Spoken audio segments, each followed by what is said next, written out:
First, protesters have been burning barricades while police have fired tear gas near the French city of Nantes. That's as a standoff by environmentalists continues for a second day. Police have been trying to evict protesters from their camp, and RT's Charlotte Dubinsky was caught up in the action.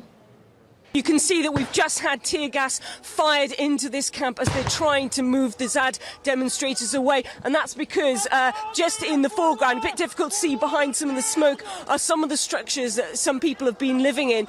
Some protesters have been living on this site since 2008. They say it's their land and they want to stay. And we've been speaking to one young mother who's got a 15-month-old son who's been living here for 7 years. And this is what she told us about her thoughts on losing her house, which looks like it's next in line to be demolished.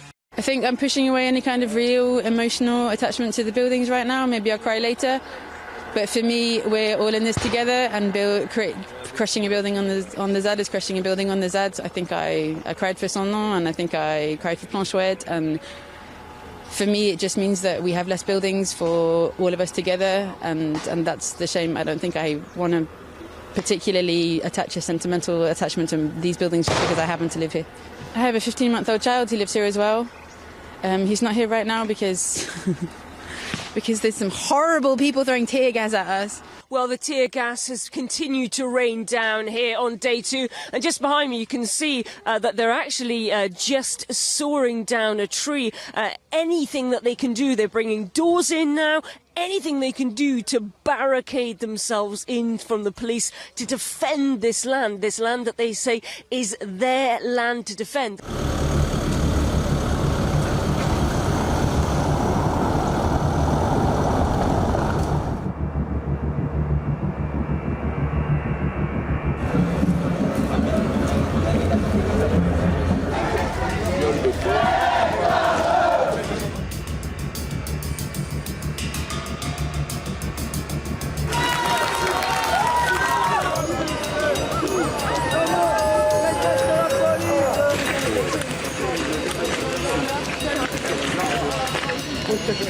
Ah mais tu verras pas mon visage, je vais te faire enculer, voilà.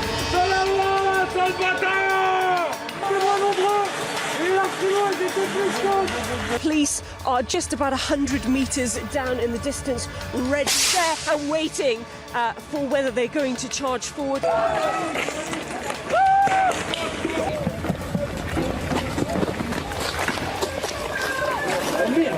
The police are now trying to push everybody away, a tactic that we've seen earlier in the day where they utilised by getting rid of all of the Zaddists, all of the activists.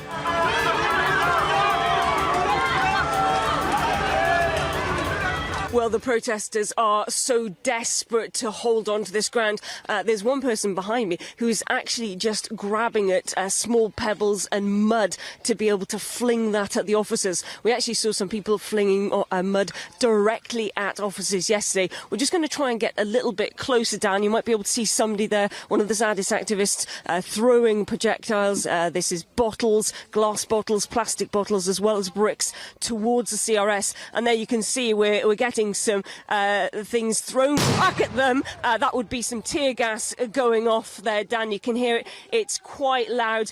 It's very leery, and that tear gas can reach really far, probably about 150 metres when it is fired. The police, the CRS, have a lot of work to do if their aims to razor this entire site is to take place. It's unlikely it's going to be finished today because the ZAD resistance is very strong, but we know that the force of the police is also there. Around 2,500 gendarmerie are here, and that the government is determined this will be once and for all the end of ZAD.